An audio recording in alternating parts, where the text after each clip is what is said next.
प्रेमी सज्जनों, श्री हनुमान जी की अनंत कृपा और आप सबके प्रेम से अपने मुखारविंद से श्री सुंदरकांड का सस्वर पाठ करने जा रहा हूं। मुझे आप सब पर पूर्ण विश्वास है कि कम से कम समय में मेरे द्वारा गाए गए संपूर्ण सुंदरकांड आप सबको हृदयानंदित करेगा। जय जय श्री राम। प्रणव पवन कुमारा, खल बन पावक ज्ञान घना, जासु हृदय अगारा, बसहि राम सर चाप धरा, बलि बंधत प्रभु बाढ़ेऊ, सोतन बरन न जाई, उभय घरी महदीन्ही, सात प्रदक्षिण धाई, अंगद कहीं जाऊं मैं पारा, जिये संशय कछु फिरति बारा, जामवंत कह तुम सब लायक, पठाइया किमि सबही कर नायक, कहीं ऋक्षपति सुनु हनुमाना, का चुप साधि रहे हु बलवाना, पवन तनय बल पवन समाना, बुद्धि विवेक विज्ञान निधाना, कमन सुकाज कठिन जग माही, जो नहीं होई तात तुम पाही, राम काज लगी तब अवतारा, सुनतहि भयउ पर्वताकारा, कनक बरन तन तेज बिराजा, मानहु अपर गिरिन कर राजा, सिंहनाद करि बारहि बारा, लीलहि नांगउ जल निधि खारा, सहित सहाय राम नहीं मारी, आनौ इहाँ त्रिकूट उपारी, जामवंत मैं पूछऊं तोहि, उचित सिखामन दीजहु मोहि, इतना करहु तात तुम जाई, सीतहि देखि कहूँ सुधि आई, तब निज भुज बल राजीव नैना, कौतुक लागी संग कपिसैना, तब निज भुज बल राजीव नैना, कौतुक लागी संग कपिसैना, कपिसेन संग संहारी, निश्चर राम सीतहि आनी है, त्रैलोक पावन सुजसु सुर मुनि नारदादि बखानी है, जो सुनत गावत कहत समुझत परम पद नर पावई, रघुबीर पद पाथोज मधुकर दास तुलसी गावई, भव भेषज रघुनाथ जसु, सुनहु नर अरु नारी, तिनकर सकल मनोरथा, सिद्ध करहि त्रिशिरारी, नीलोत्पल तन श्यामा, काम कोटि शोभा अधिका, सुनियता सुगुण ग्रामा, जासु नाम अग खग बधिका। ओम श्री गणेशाय नमः।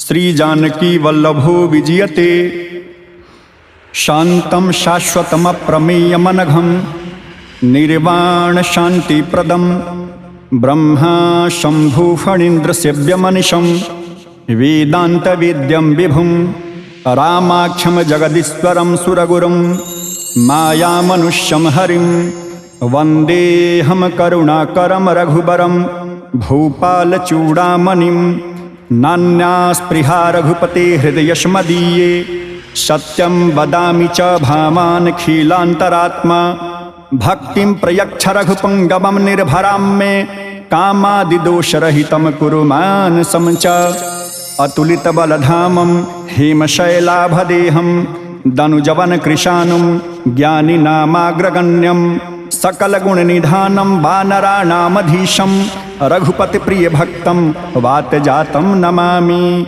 वातजातं नमामि।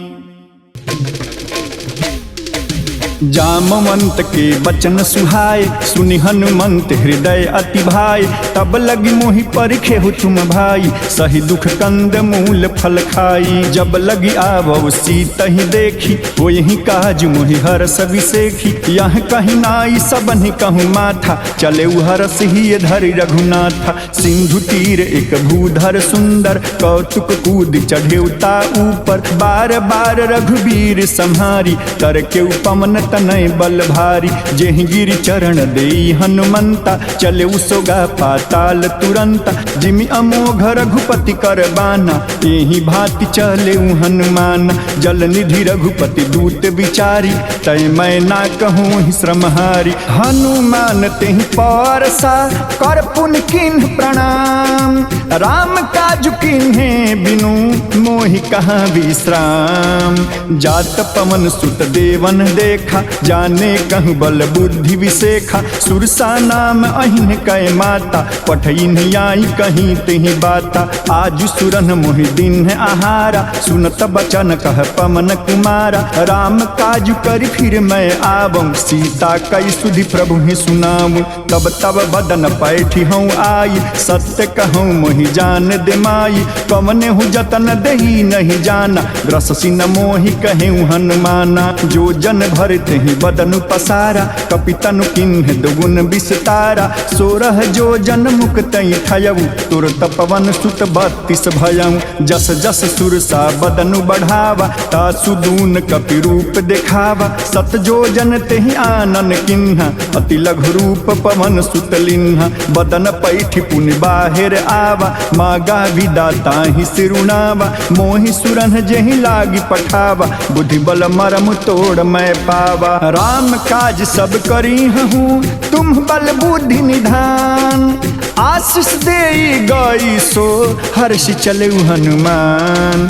निश्चर एक सिंधु महरहई, कर माया नभ के खग गहई। जीव जंतु जे गगन उड़ाही, जल बिलोक तिन्ह के परिछाही। गहई छाह सक सो न उड़ाही, एहि विधि सदा गगन चर खाई। सोई छल हनुमान कह किन्हा, तासु कपट कपि तुरत ही चिन्हा। ताहि मारी मारुत सुत वीरा, बारिधि पार गयो मति धीरा। तहाँ जाई देखी बन शोभा, गुंजत चंचरीक मधुलोभा। नाना तर फल फूल सुहाय, खग मृग वृंद देखी मन भाय। शैल विशाल देखी एक आगे, तापर धाई चढ़े भय त्यागे। ऊमन कछु कपि के अधिकाई, प्रभु प्रताप जो कालहि खाई। गिरि पर चढ़ी लंका तेहि देखी, कही न जाई अति दुर्ग विसेखी। अति उतंग जल निधि चहुपासा, कनक कोट कर परम प्रकाशा।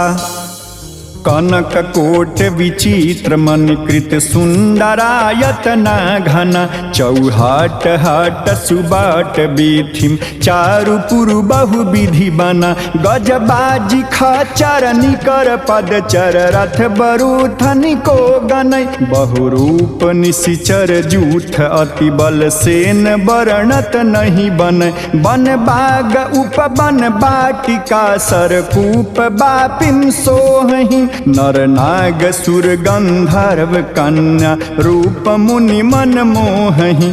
कहूँ माल देह विशाल शैल, समान अति बल गरजहि। नाना अखारन भीरहि, बहु विधि एक एकन तरजहि।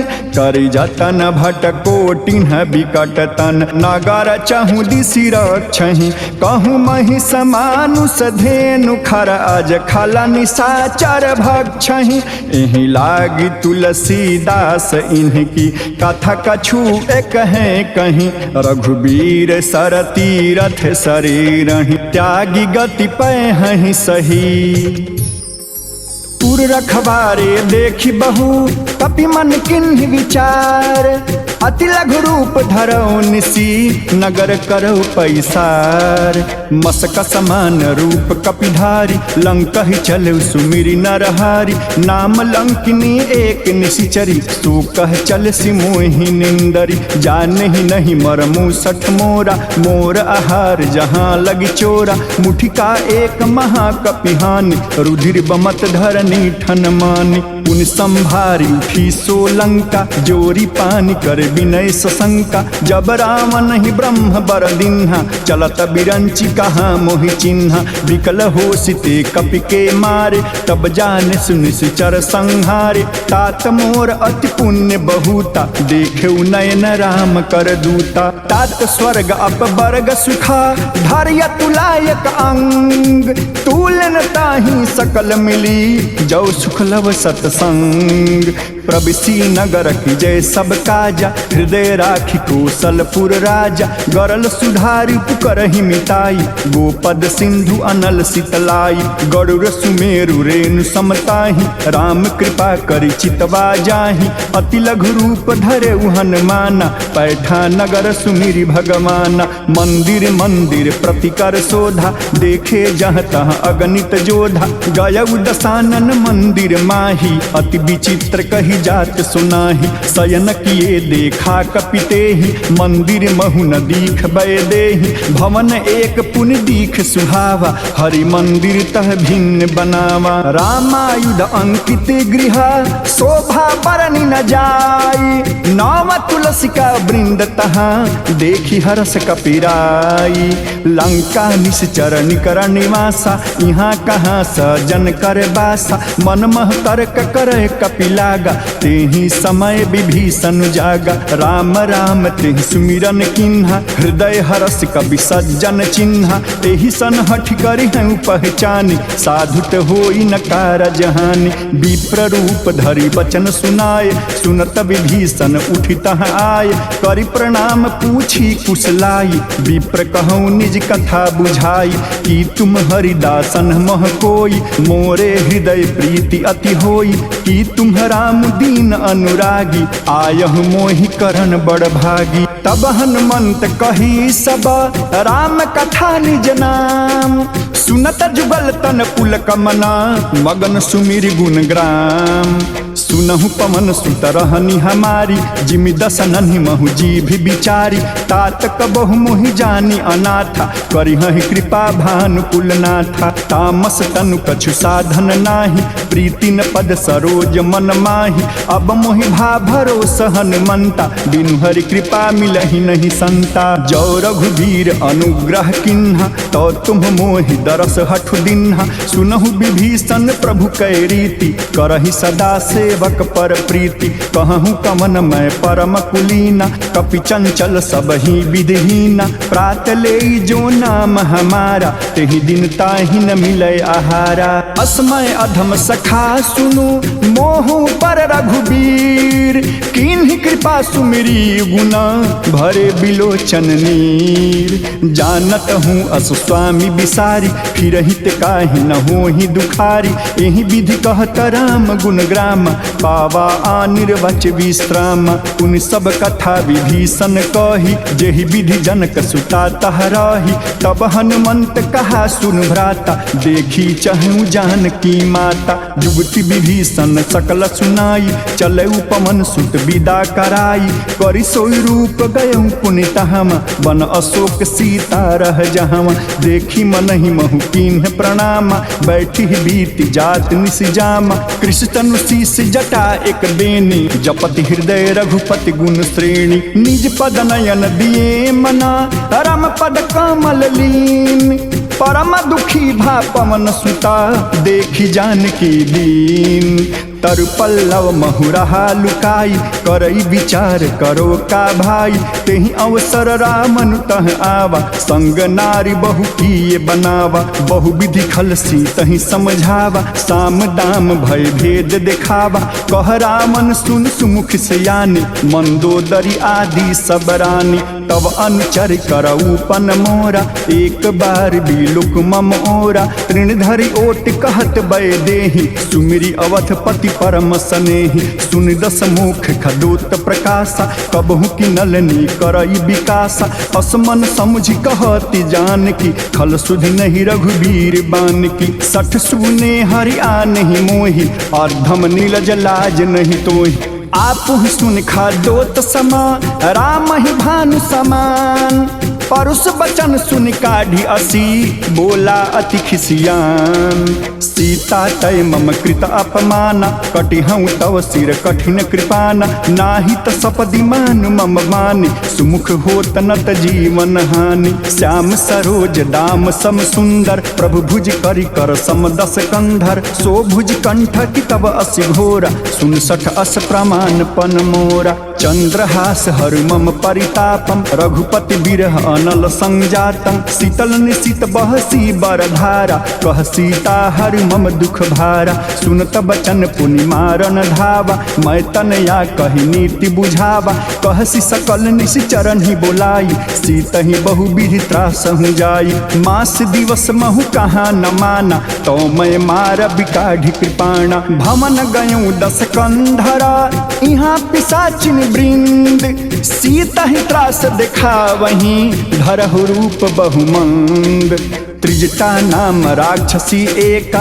रामचरण रति निपुण विवेका सबनहु बोल सुनायस सपना सीत ही से ही करहु हित अपना सपने बानर लंका जारी जातु धान सेना सब मारी खर आरूढ़ नगन 10 सीसा मुंडित सिर खंडित भुज बीसा एहि विधि सो दक्षिण दिश जाई लंका मनहु विभीषण पाई नगर फिरी रघुवीर दोहाई तब प्रभु सीता बोली पठाई यह सपना मैं कहूँ पुकारी हो यही सत्य गए दिन चारी तासु बचन सुनते सब डारी जनक सुता के चरण ही पारी जह तह गई सकल तबा सीता कर मन सोच मास दिवस बीते मोही मारे ही निश्चर पोच त्रिजटा सन बोली कर जोरी मातु विपति संगिनी तय मोरी तजऊ देह करु बेग उपाई दुसह बिरहु अब नहीं सही जाई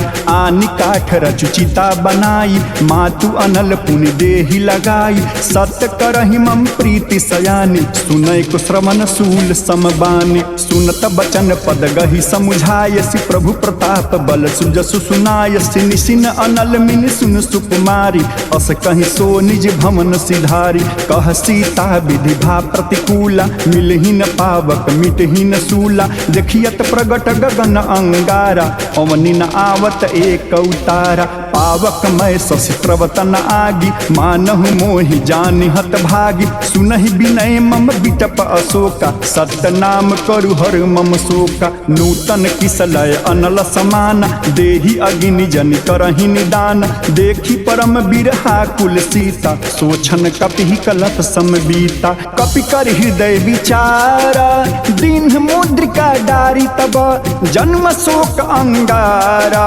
दीन हरसि उठ कर गहेऊं तब देखी मुद्रिका मनोहर राम नाम अंकित अति सुंदर चकित चितव मुदरी पहचानी हरस विषाद हृदय अकिलानी जीति को सकई अजय रघुराई माया ते असिरचि नहीं जाई सीता मन विचार कर नाना मधुर बचन बोले हनुमाना रामचंद्र गुण बरनय लागा सुनत ही सीता कर दुख भागा लागी सुनय श्रवण मन लाई आदि ते सब कथा सुनाई श्रवणामृत जहि कथा सुहाई कहि सो प्रगट होति किन भाई तब हनुमंत निकट चल गयऊं फिर बैठी मन विस्मय भयऊं राम दूत मैं मातु जान की सत्य शपथ करुणा निधान की यह मुद्रिका मातु मैं यानी दिन राम तुम कह सही दानी नर बानर ही संग कहु कैसे कही कथा भई संगति जैसे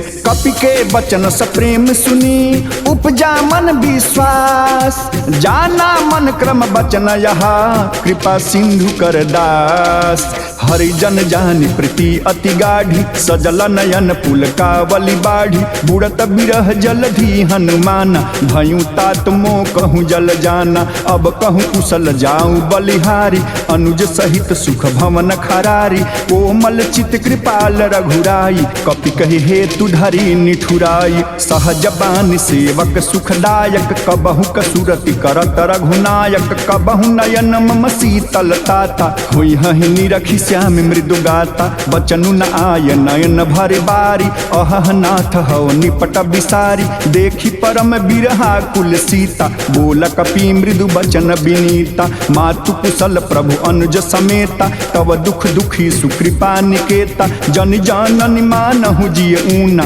तुम्हते प्रेम राम के दूना रघुपति कर संदेशु अबा सुन जननी धर धीर अस कहि कपि गद गद भयऊं भरे बिलोचन नीर कहूँ राम वियुग तब सीता, मो कहूँ सकल भये विपरीता। नवतरु कुशलय मनहु कृषानु, काल निशा सम निश शशि भानु। कुबलय विपिन कुंत बन सरिसा, बारिद कपत तेल जन बरिसा। जे हित रहे करत तई पीरा, उरग श्वास सम त्रिविधि समीरा। कहूँ ते कछु दुख घटि होई, काहि कहो यह जान न कोई। तत्व प्रेम कर मम अरु तोरा, जानत प्रिया एक मन मोरा। सो मनु सदा रहत तोहि पाहि, जानू प्रीति रसु इतने ही माही। प्रभु संदेश सुनत बय देहि, मगन प्रेम तन सुधि नहीं तेहि। कह कप हृदय धीर धरु माता, सुमिरी राम सेवक सुखदाता। उर आनहु रघुपति प्रभुताई, सुनि मम बचन तजहु कदराई। निश्चर निकर पतंग समा, रघुपति बान कृषानु। जननी हृदय धीर धरु, जरे निशाचर जानू। जो रघुबीर होती सुधि पाई, करते नहीं विलम्ब रघुराई। राम बान रवि उग जानकी, तम बरूठ कह जातु धान की। अब ही मातु मैं जाऊ लवाई, प्रभु आय सुनहि राम दोहाई। कछुक दिवस जननी धरु धीरा, कपिन सहित आई है रघुबीरा। निश्चर मारी तो ही लय जय हैं, तिन्ह पुर नार दादी जसु गए हैं। है सुत कपि सब तुम्हें समाना, जातु धान अति भट बलमाना। मोरे हृदय परम संदेहा, सुनि कपि प्रगट किन्ह निज देहा। कनक भूधराकार शरीरा, समर भयंकर अति बलबीरा। सीता मन भरोस तब भयं, पुनि लघु रूप पवन सुतलयं। सुनु माता शाखा मृग, नहीं बल बुद्धि विशाल। प्रभु प्रताप ते गड़ू रही, खाई परम लघु ब्याल। मन संतोष सुनत कपिबानी, भगति प्रताप तेज बलसानी। आशीष दिन राम प्रिय जाना, होहु तात बलशील निधाना। अजर अमर गुण निधि सुत होहु, करहु बहुत रघुनायक छोहु। करहु कृपा प्रभु अस सुनिकाना, निर्भर प्रेम मगन हनुमान।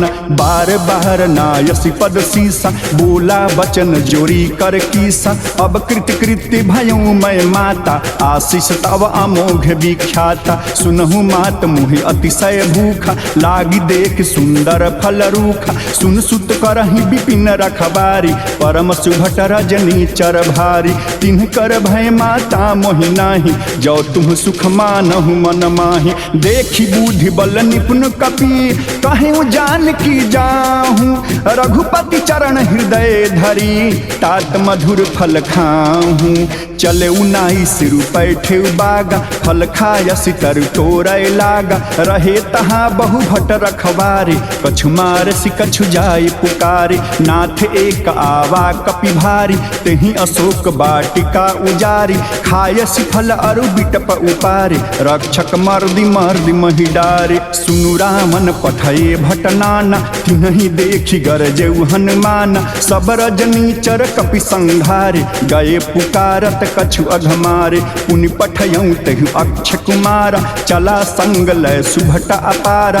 आबत देखि बिटप गहि तरजा, ताहि निपाति महाधुनि गरजा। कछु मारसि कछु मरदसी, कछु मिलायसि धरु धूरी। कछु पुनि जाई पुकारे, प्रभु मरकट बल भूरी। सुन सुत बध लंकेसरी साना, पठयसि मेघनाद बलवाना। मारसि जन सुति बांध सुताहि, देखिय कपिहि काहा कर आहि। चला इंद्रजित अतुलित जोधा, बंधु निधन सुनि उपजा क्रोधा। कपि देखा दारुण भट आवा, कटकटाए गरजा अरुधावा। अति विशाल तरु एक उपारा, बीरथ किन्ह लंकेश कुमारा। रहे महाभटता के संगा, गहि गहि कपि मरदई निज अंगा। तिन्हि निपाति ताहि सन बाजा, धीरे जुगल मानहु गजराजा। मुठिका मारी चढ़ा तरु जाई, ताहि एक क्षण मूर्छा आई। उठी बहोरी किहिसि बहु माया, जीति न जाई प्रभंजन जाया। ब्रह्म अस्त्र तहि साधा, कपिबन किन्ह विचार। जौन ब्रह्म सर मानऊ, महिमा मिटई अपार। ब्रह्म बान कपि कहूँ तेहि मारा, पर तिहि बार कटकु संघारा। तेहि देखा कपि मूर्छित भयऊँ, नाग पास बांध सिलय गयऊँ। जासु नाम जप सुनहु भवानी, भव बंधन काटहि नर ज्ञानी। तासु दूत की बंध तरुआवा, प्रभु कारज लगी कपि बंधावा। कपि बंधन सुन निश्चर धाय, कौतुक लागी सभा सब आय। 10 मुख सभा दीख कपि जाई, कहीं न जाई कछु अति प्रभुताई। कर जोरे सुर विसित विनीता, भ्रुकुटि बिलोकत सकल सभीता। देखि प्रताप न कपि मन शंका, जिमि अहि गण महु गरुड़ सशंका। कपि ही बिलोकि दशानना, बिहसा कहि दुर्बाद। सुतबध सूरत किन्हि पुनि, उपजा हृदय विषाद। कहलं केस कवन तय कीसा, केहि के बल घाले ही बन खीसा। की घाव श्रवण सुनहि नहीं मोहि, देखौ अति असंक सठ तोहि। मारे निश्चर केहि अपराधा, कहूँ सठ तोहि न प्राण कई बाधा। सुनु रामन ब्रह्मांड निकाया, पाई जासु बल बीर चति माया। जाके बल बीरंचि हर ईसा, पालत सृजत हरत 10 शीसा। जा बल शीस धरत सहसानन, अंडकोश समेत गिरि कानन। धरई जो विविध देह सुर त्राता, तुम्हते सठन सिखावन दाता। हर को दंड कठिन जेहि भंजा, तेहि समेत नृप दल मद गंजा। खर दूषण त्रिशिरा अरुबाली, बधे सकल अतुलित बलशाली। जाके बल लवले सते, जितहु चराचर झारी। तासु दूत मैं जा करी, हरि आने हूँ प्रिय नारी। जानऊ मैं तुम्हारी प्रभुताई, सहस बाहु सन परी लड़ाई। समर बाली सन करे जस पावा, सुनि कपि बचन बिहस बिहरावा। खायऊ फल प्रभु लागी भूखा, कपि सुभाव ते तोरे उरूखा। सबके देह परम प्रिय स्वामी, मारहि मोहि कुमार गगामी। जिन्ह मोहि मारा ते मैं मारे, तेहि पर बांधे तनय तुम्हारे। मोहि न कछु बांधे कैलाजा, किन्ह चहु निज प्रभु कर काजा। विनती करऊँ जोरी कर रामन, सुनहु मान तजि मोर सिखामन। देखहु तुम निज कुलहि विचारी, भ्रम तजि भजहु भगत भयहारी। जाके डर अति काल डेराई, जो सुर असुर चराचर खाई। तासो बयरु कबहि नहीं कीजे, मोरे कहे जान की दीजे। प्रणत पाल रघुनायक, करुणा सिंधु खरारी। गए शरण प्रभु राखी हैं, तव अपराध विसारी। राम चरण पंकज उर धरहु, लंका अचल राजु तुम करहु। ऋषि पुलस्ति जसु विमल मयंका, तेहि शशि महु जनि होहु कलंका। राम नाम बिनु गिरा न सोहा, देखी विचारी त्याग मद मोह। बसनहीन नहीं सोह सुरारी, सब भूषण भूषित बर नारी। राम विमुख संपत्ति प्रभुताई, जाई रही पाई बिन पाई। सजल मूल जिन्ह सरितन नाही, बरसी गए पुण्य तबहि सुखाहि। सुन 10 कंठ कहूँ पन रोपी, विमुख राम त्राता नहीं कोपी। शंकर सहस विष्णु अज तोहि, सकहि न राखी राम कर द्रोहि। मोह मूल बहुशूल प्रदा, त्यागहु तम अभिमान। भजहु राम रघुनायका, कृपा सिंधु भगवान।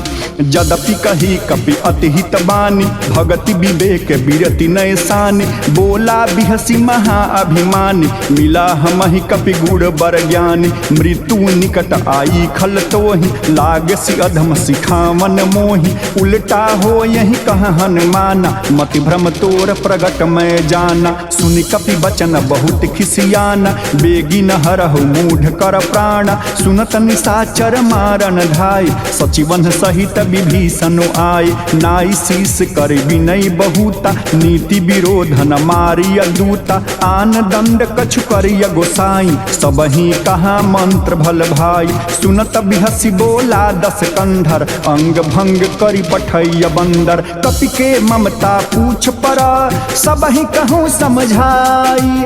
तेल बोरी पट बांध पुनि, पावक देहु लगाई। पूछहीन बानर तह जाइहि, तब सठ निज नाथ ही लई आइहि। जिनके किन्हसी बहुत बड़ाई, देखूं मैं तिनके प्रभुताई। बचन सुनत कपि मन मुस्काना, भई सहाय शरद मैं जाना। जातु धान सुनि रामन बचना, लागे रचय मूढ़ सोई रचना। रहना नगर बसन धृत तेला, बाढ़ी पूछ किन्ह कपि खेला। कौतुक कह आये पुरवासी, मारहि चरण करहि बहुहासी। बाजहि ढोल देहि सब तारी, नगर फेरी पुन पूछ प्रजारी। पावक जरत देखी हनुमंता, भयउ परम लघु रूप तुरंता। निबुक चढ़ऊ कपि कनक अटारी, भई सभीत निशाचर नारी। हरि प्रेरित तेहि अवसरा, चले मरुत 49।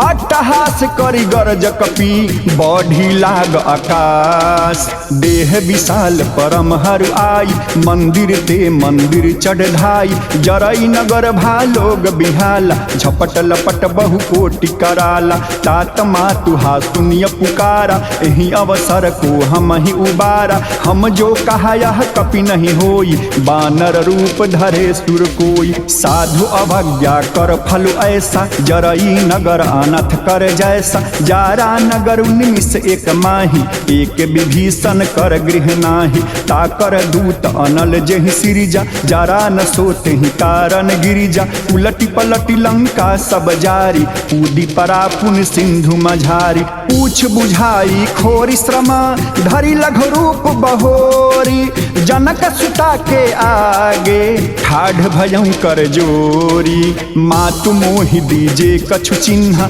जैसे रघुनायक मोहि दिन्हा। चूड़ामणि उतार तब दयऊँ, हरस समेत पवन सुत लयऊँ। कहेहूँ तात असमोर प्रणाम, सब प्रकार प्रभु पूरन काम। दीन दयाल बिरदु संभारी, हरहु नाथ मम संकट भारी। तात शक्र सुत कथा सुनायहूँ, बन प्रताप प्रभु ही समुझायहूँ। मास दिवस महु नाथु न आवा, तो पुनि मोहि जियत नहीं पावा। कहूँ कपि केहि विधि राखो प्राणा, तुम हूँ तात कहत अब जाना। तोहि देखी शीतल भई छाती, पुनि मो कहीं सोई दिन सो राती। जनक सुतहि समुझाई करी, बहुविधि धीरज दीन्ह।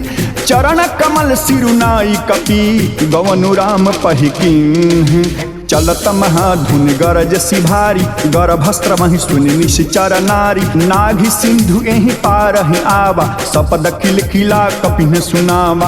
हर से सब बिलो की हनुमान, नूतन जन्म कपिन तब जाना। मुख प्रसन्न तन तेज विराजा, तिन्ह श्री रामचंद्र कर काजा। मिले सकल अति भये सुखारी, तलफत मीन पाँव जिमि बारी। चले हरषि रघुनायक पासा, पूछत कहत नमल इतिहासा। तब मधुबन भीतर सब आए, अंगद सम्मत मधुफल खाए। रखवारे जब बर जन लागे, मुष्टि प्रहार हनत सब भागे। जाई पुकारे ते सब, बन उजारि जुबराज। सुन सुग्रीव हरष कपि, करियाए प्रभु काज। जौन होति सीता सुधि पाई, मधुबन के फल सकहि की खाई। एहि विधि मन विचार कर राजा, आए गए कपि सहित समाजा। आई सबन्हि नामा पद सीसा, मिले सबन्हि अति प्रेम कपीसा। पूछी कुशल कुशल पद देखी, राम कृपा भा काजु बिसेखी। नाथ काजु किन्हु हनुमाना, राखे सकल कपिन के प्राणा। सुन सुग्रीव बहोरी तेहि मिलेऊ, कपिन सहित रघुपति पहि चलेऊ। राम कपिन जब आवत देखा, किए काजु मन हर सबिसेखा। फटिक शिला बैठे दो भाई, परे सकल कपि चरण ही जाई। प्रीति सहित सब भेंटे, रघुपति करुणा पूंज। पूछे कुशल नाथ अबा, कुशल देखी पद कंज। जामवंत कह सुनु रघुराया, जा पर नाथ करहु तुम दाया। ताहि सदा शुभ कुशल निरंतर, सुर नर मुनि प्रसन्नता ऊपर। सोई विजयी विनयी गुण सागर, तासु सुजसु त्रैलोक उजागर। प्रभु की कृपा भयउ सब काजु, जन्म हमार सुफल भा आजु। नाथ पवन सुत किन्हि जो करनि, सहसहु मुख न जाई सुबरणी पवन तनय के चरित सुहाय जामवंत रघुपति ही सुनाए सुनत कृपा निधि मन अति भाय पुनि हनुमान हरस ही लाए कहूँ तात के ही भांति जान की रहती करती रक्षा स्व प्राण की नाम पाहरू दिवसन सी ध्यान तुम्हार कपाट लोचन निज पद जंत्रिता जाहि प्राण के ही बाट चलतम हुई चूड़ामन दिन्हि रघुपति हृदय लाई सोई लिन्हि नाथ जुगल लोचन भरी बारी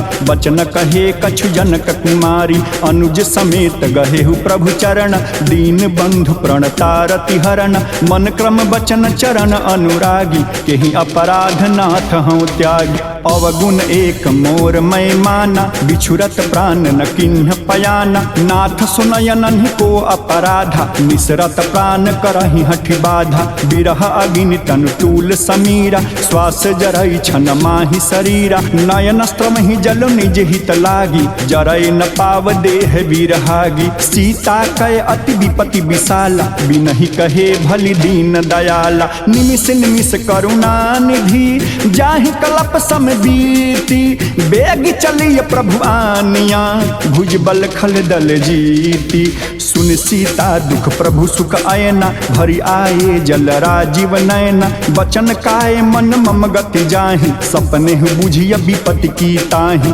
कह हनुमंत विपति प्रभु सोई जब तब सुमिरन भजन न होई केतिक बत प्रभु जातु धान की रिपुह जीति आनि बिजान की सुनि कपि तोहि समान उपकारी नहीं कोई सुर नर मुनि तनुधारी प्रति उपकार करो का तोरा सन्मुख होई न सकत मन मोरा सुन सुत तोहि उरिन मैं नाही देखें करि विचार मन माही पुनि पुनि कपिहि चितौ सुर त्राता लोचन नीर पुलक अति गाता सुनि प्रभु बचन विलोक मुखा गात हरस हनुमंत चरण परे प्रेमा कुला त्राहि त्राहि भगवंत बार बार प्रभु चहई उठावा प्रेम मगन तेहि उठबन भावा प्रभु कर पंकज कपि के सीसा सुमरी सुदशा मगन गौरी सावधान मन करि पुनि शंकर लागे कहन कथा अति सुंदर कपि उठाई प्रभु हृदय लगावा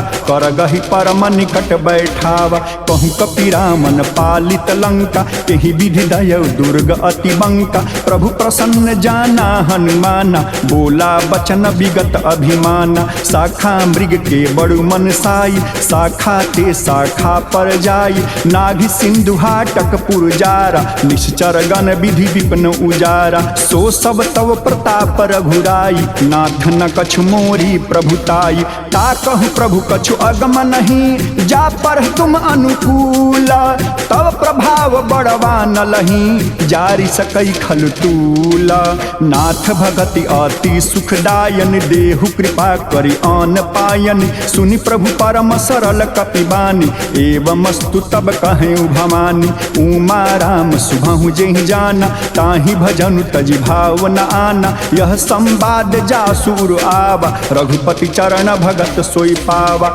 सुनि प्रभु बचन कहाहि कपि वृंदा जय जय जय कृपाल सुख कंदा तब रघुपति कपिपति ही बुलावा कहा चलय कर करहु बनावा अब विलंब के ही कारण कीजे तुरत कपिन कहूँ आय सुदीज कौतुक देख सुमन बहु बरसी नभते भमन चले सुर हरसी कपिपति बेगी बोलाए आए जूथप जूथ नाना वर्ण अतुल बला बानर भालु बरूथा प्रभु पद पंकज नावहि सीसा गरजहि भालु महाबल कीसा देखी राम सकल कपि सेना चितई कृपा करि राजीव नयना राम कृपा बल पाई कपिंदा भय पच्छजुत मनहु गिरिंदा हरसि राम तब किन्ह पयाना सगुन भय सुंदर शुभनाना जासु सकल मंगलमय कीर्ति तासु पयान सगुन यह नीति प्रभु पयान जाना बै देहि हरकि बाम अंग जन कहीं देहि जोई जोई सगुन जान की होई असगुन भयउ राम नहीं सोई चला कटक को बरनय पारा गरजहि बानर भालु अपारा नख आयुध गिरि पादप धारी चले गगन महि इच्छाचारी के हरिनाद भालु कपि करहि डगमगाहि दिगज चिकरहि।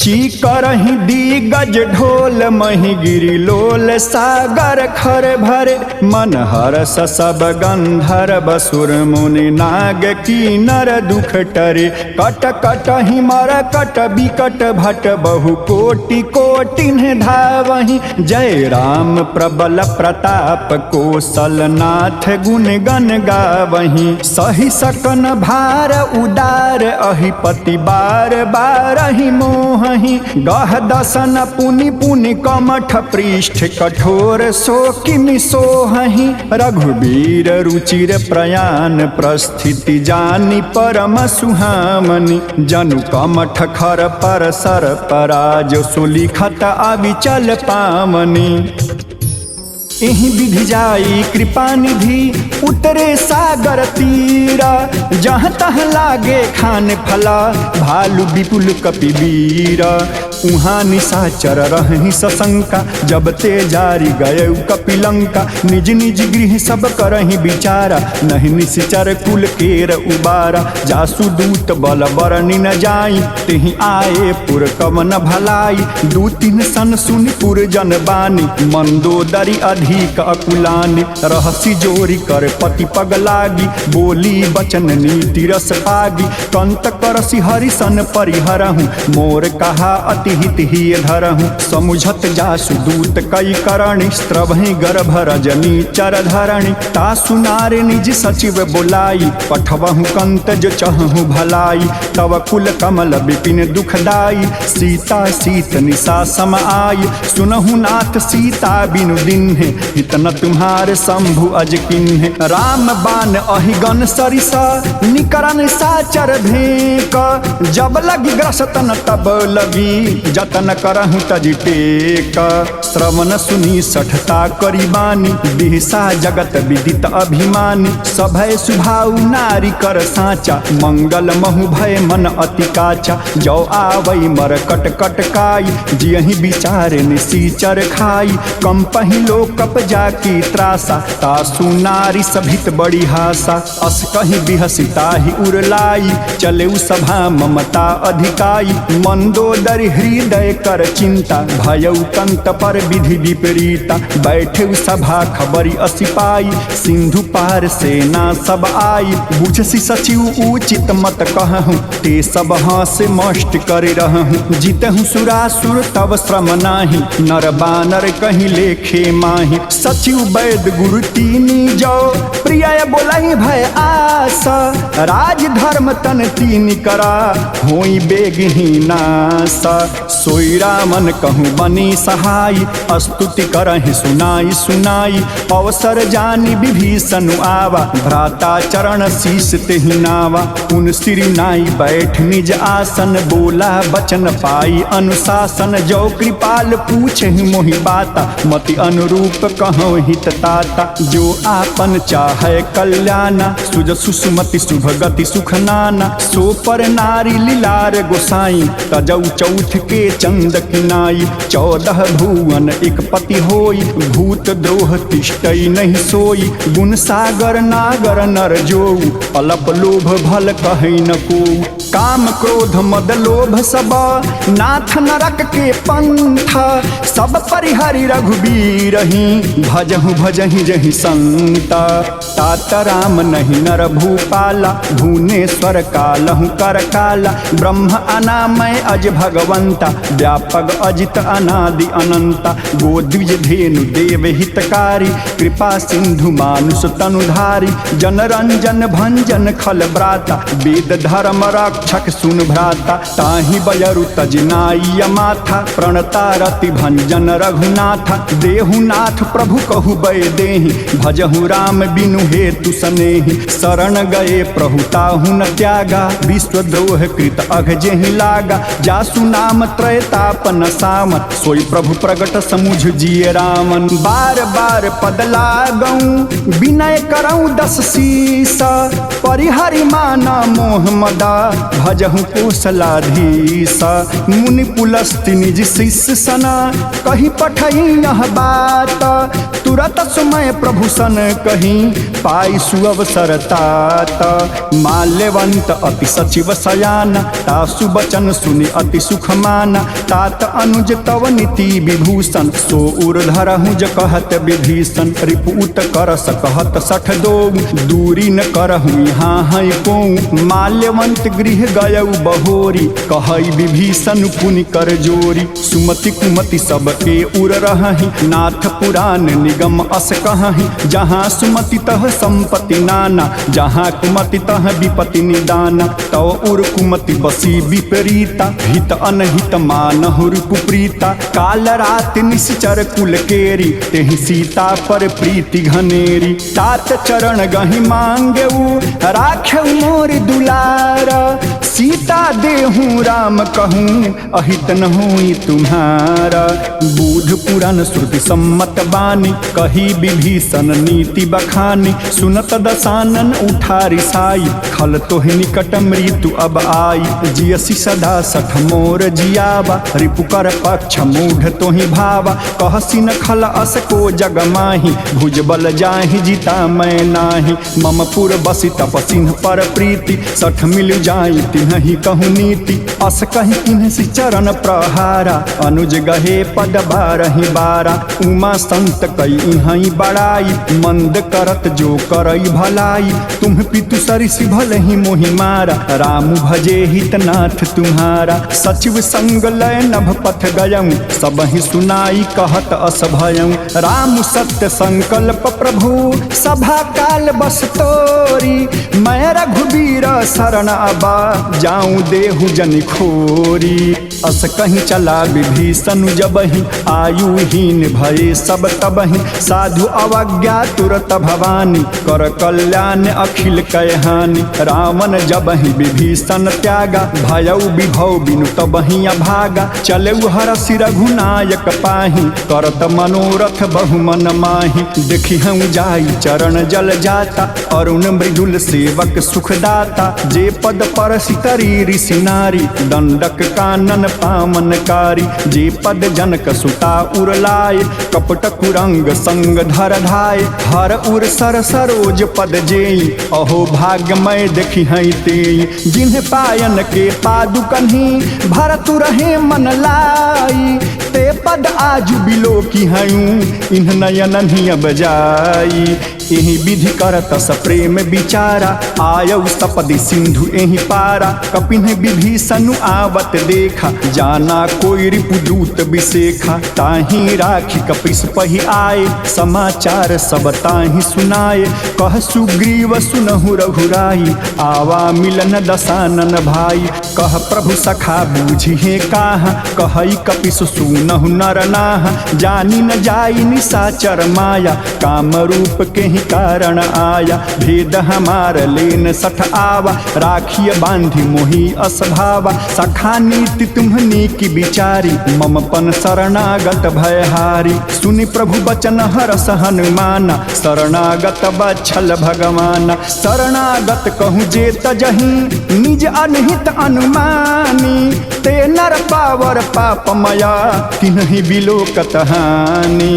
कोटि विप्र बध लागहि जाहूँ, आए शरण तजऊ नहीं ताहूँ। सन्मुख होई जीव मुहि जबहि, जन्म कोटि अघना सहि तबहि। पापवंत कर सहज सुभाऊ, भजन मोर तजि भाव न काऊ। जो पै दुष्ट हृदय सोई होई, मोरे सन्मुख आव कि सोई। निर्मल मन जन सो मोहि पावा, मोहि कपट छल छिद्र न भावा। भेद लेन पठवा 10 सीसा, तबहु न कछु भय हानि कपीसा। जगमहु सखा निशाचर जेते, लक्ष्मण हनई निमिष महु तेते। जो सभीत आवा सरनाई, रखिहई ताहि प्राण की नाई। उभय भाति तेहि आनहु, हंस कहि कृपा निकेत।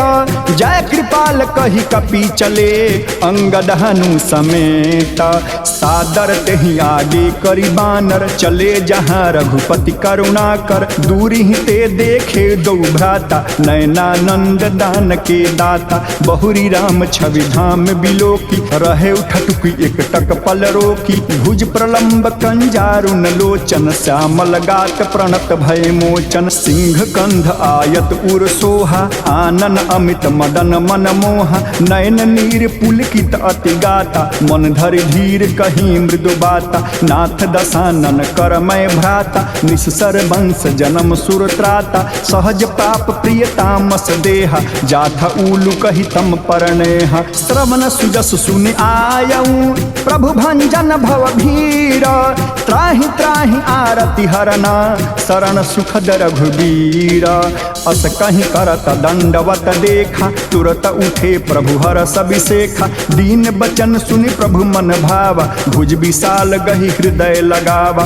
अनुज सहित मिली ढिग बैठारी, बोले बचन भगत भयहारी। कहु लंकेश सहित परिवारा, कुशल कुठाहर बास तुम्हारा। खल मंडल बसहु दिन राति, सखा धर्म निबहै केहि भांति। मैं जानऊ तुम्हारी सब रीति, अति नय निपुण न भाव अनीति। बरु भल बास नरक करताता, दुष्ट संग जन देई विधाता। अब पद देखी कुशल रघुराया, जो तुम किन्हीं जान जन दाया। तब लगी कुशल न जीव कहूँ, सपने हूँ मन विश्राम। जब लगी भजतन राम कहूँ, शोक धाम तजी काम। तब लगी हृदय बसत खल नाना, लोभ मोह मच्छर मदमाना। जब लगी उरन बसत रघुनाथा, धरे चाप सायक कटिभाथा। ममता तरुण तमी अंधियारी, राग द्वेष ओल सुखकारी। तब लगी बसत जीव मन माही, जब लगी प्रभु प्रताप रविनाही। अब मैं कुशल मिटे भय भारे, देखी राम पद कमल तुम्हारे। तुम कृपाल जा पर अनुकूला, ताहि न व्याप त्रिविध भवसूला। मैं निश्चर अति अधम सुभाऊं, शुभ आचरण किन्ह नहीं काऊं। जा स्वरूप मुन ध्यान न आवा, तेहि प्रभु हरस हृदय मोहिलावा। अहो भाग्य मम अमित अति, राम कृपा सुख पुंज। देखे नयन बिरंच शिवा, सेव्य जुगल पद कंजा।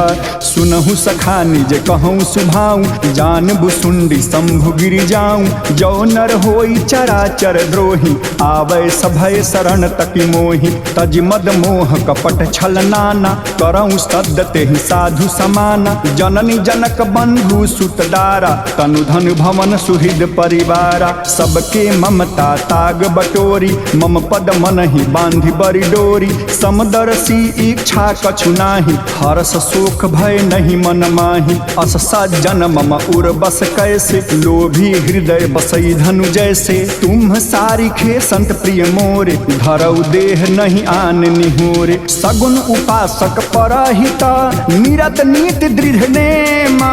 ते नर प्राण समान ममा, जिनके द्विज पद प्रेमा।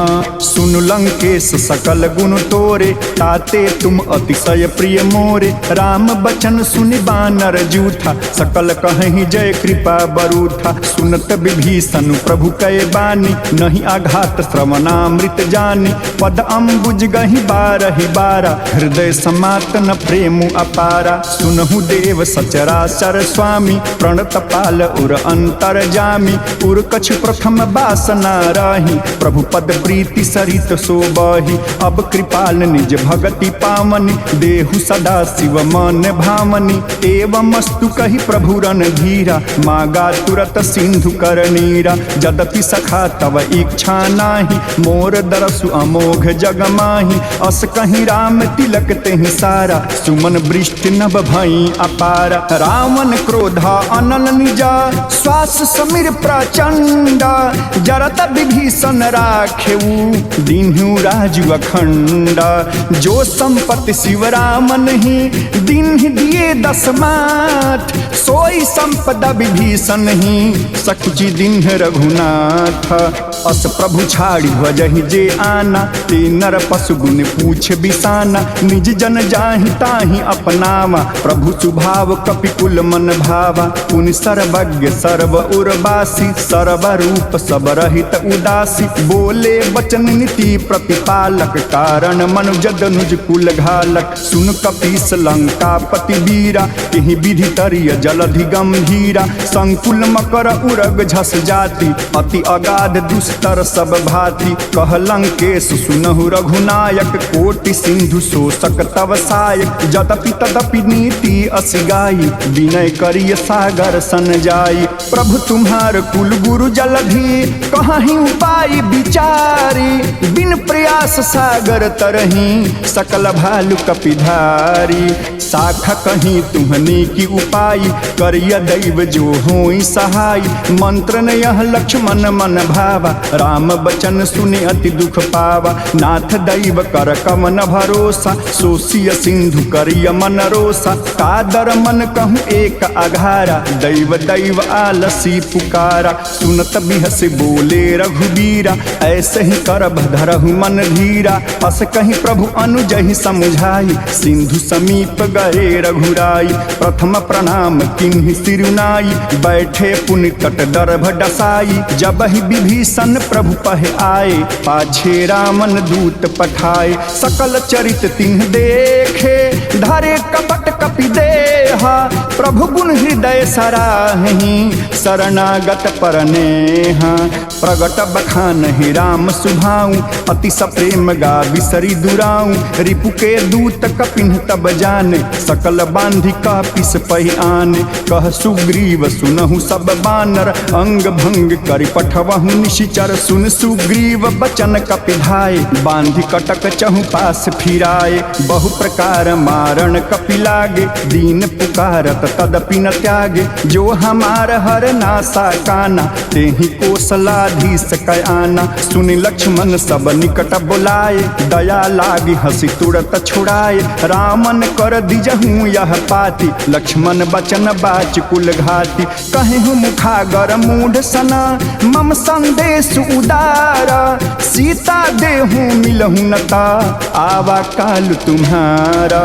तुरत नाई लक्ष्मण पद माथा, चले दूत बरनत गुण गाथा। कहत राम जसु लंका आई, रामन चरण शीस तिन्ह नाय। बिहसी दसानन पूछी बाता, कहसी न सुख आपन कुशलाता। पुनि कहु खबरी विभीषण केरी, जाहि मृत्यु आई अति नेरी। करत राज लंका सठ त्यागी, होई जब कर कीट अभागी। पुनि कहु भालु कीस कटकाई, कठिन काल प्रेरित चली आई। जिनके जीवन कर रखवारा, भयउ मृदुल चित सिंधु विचारा। कहूँ तप सिंह के बात बहोरी, जिनके हृदय त्रास अति मोरी। की भई भेट की फिर गए, श्रवण सुदस सुन मोरा। कहसी नरि पुदल तेज बला, बहुत चकित चित तोरा। नाथ कृपा करी पूछहु जैसे, मानहु कहा क्रोध तजी तैसे। मिला जाई जब अनुज तुम्हारा, जात ही राम तिलक तेहि सारा। रामन दूत हमहि सुनि काना, कपिन बांधि दिन्हे दुख नाना। श्रवण नासिका काटय लागे, राम शपथ दिन्हे हम त्यागे। पूछहु नाथ राम कटकाई, बदन कोटि सत बरनि न जाई। नाना बरन भालु कपिधारी, विकटानल विशाल भयकारी। जेहि पुरदय हतै सुत तोरा, सकल कपिन महतहि बल थोरा। अमित नाग भट कठिन कराला, अमित नाग बल विपुल विशाला। दिविधि मयंदा नील नला, अंगद गद विकटासी। दधिमुख के हरिनि सठ सठा, जामवंत बलरासी। एक कपि सब सुग्रीव समाना, इन सम कोटिन्ह गनई को नाना। राम कृपा अतुलित बल तिन्हि, ऋण समान त्रैलोक ही गनहि। असमय सुना श्रवण दस कंधर, पदुम 18 जूथप बंदर। नाथ कटक मह सो कपि नाही, जो न तुम्हि जीतै रन माहि। परम क्रोध में जहि सब हाथा, आयस पै न देहि रघुनाथा। सो सही सिंधु सहित झस ब्याला, पुरहि न भरि भारी कुधर विशाला, मर्दी गर्द मिल वही 10 शीशा। ऐसे ही बचन कहे ही सब कीसा, गरजही तरजही सहज असंका, मानहु ग्रसन चाहत ही लंका। सहज सूर कपि भालु सब, पुन सिर पर प्रभु राम, रामन काला कोटि कहूँ जीति सकहि संग्राम। राम तेज बल बुद्धि विपुलाई, शेष सहस सत सकहि न गाई। सकसर एक सोति सत सागर, तो भ्रात ही पूछे उनय नागर। तासु बचन सुनि सागर पाहि, मागत पंथ कृपा मन माहि। सुनत बचन बिहसा 10 शीसा, जो असीमति सहाय कृत कीसा। सहज भीरु कर बचन दृढ़ाई, सागर सन ठानी मचलाई। मुढ़ मृषा का कर सी बड़ाई, रिपु बल बुद्धि था मैं पाई। सचिव सभीत विभीषण जागे, विजय विभूति कहाँ जगता के। सुनिखल बचन दूत ऋषि बाढ़ी, समय विचारी पत्रिका काढ़ी। रामानुज दीन्ही यह पाती, नाथ बचाई जुड़ा वहु छाती। बिहसी बाम कर लिन्ही रामन, सचिव बोली 60 लाग बचावन। बातन मन हिरिझाई 60, जन घालस कुल खीस। राम विरोधन उबरसी, शरण विष्णु अज ईसा। की तजमान अनुज इवा, प्रभु पद पंकज भृंगा। होहि कि राम सरानला, खल कुल सहित पतंगा। सुनत सभय मन मुख मुसुकाई, कहत दसानन सबहि सुनाई। भूमि परा कर गहत आकाशा, लघु तापस कर भाग बिलासा। कह सुखनाथ सत्य सब बानी, समुझहु छाड़ी प्रकृति अभिमानी। सुनहु बचन मम परिहरि क्रोधा, नाथ राम सन तजहु विरोधा। अति कोमल रघुवीर सुभाऊ, यद्यपि अखिल लोक कर राऊ। मिलत कृपा तुम पर प्रभु करहि, पुर अपराध न एक धरहि। जनक सुता रघुनाथ ही दीजे, इतना कहा मोर प्रभु कीजे। जब ते ही कहा देन बै देहि, चरण प्रहार कीन 60 तेहि। नाई चरण सिरु चला सुताहा, कृपा सिंधु रघुनायक जाहा। करि प्रणाम निज कथा सुनाई, राम कृपा आपन गति पाई। ऋषि अगस्त्य की साप भवानी, राक्षस भयउ रहा मुन ज्ञानी। बंदी राम पद 12 बारा, मुन निज आश्रम कहूँ पगुधारा। विनय न मानत जलधि जड़ा, गए 3 दिन बीती। बोले राम सकोप तबा, भय बिन हुई न प्रीति। लक्ष्मण बान सरासर आनु, 100 बारिधि विशिख कृषानु। 60 सन विनय कुटिल सन प्रीति, सहज कुपन सन सुंदर नीति। ममता रत सन ज्ञान कहानी, अति लोभी सन विरति बखानी। क्रोधि सम कामहि हरि काथा, ऊसर बीज बये फल जाथा। अस कहीं रघुपति चाप चढ़ावा, यह मत लक्ष्मण के मन भावा। संघानु प्रभु विशिख कराला, उठी उदधि उर अंतर ज्वाला। मकर उरग झस गन अकुलाने, जरत जंतु जल निधि जब जाने। कनक थारी भरी मणिगण नाना, विप्र रूप आयऊ तजिमाना। काटहि पै कदरी फरई, कोटि जतन को सींच। विनय न मान खगेश सुनु, डाट ही पै नव नीच। सभय सिंधु गहि पद प्रभु केरे, क्षमहु नाथ सब अवगुण मेरे। गगन समीर अनल जल धरनी, इन्ह कई नाथ सहज जड़ करनी। तव प्रेरित माया उपजाए, सृष्टि हेतु सब ग्रंथ निगाए। प्रभु आय सुजहि कह जस अहई, सोते ही भांति रहे सुख लहई।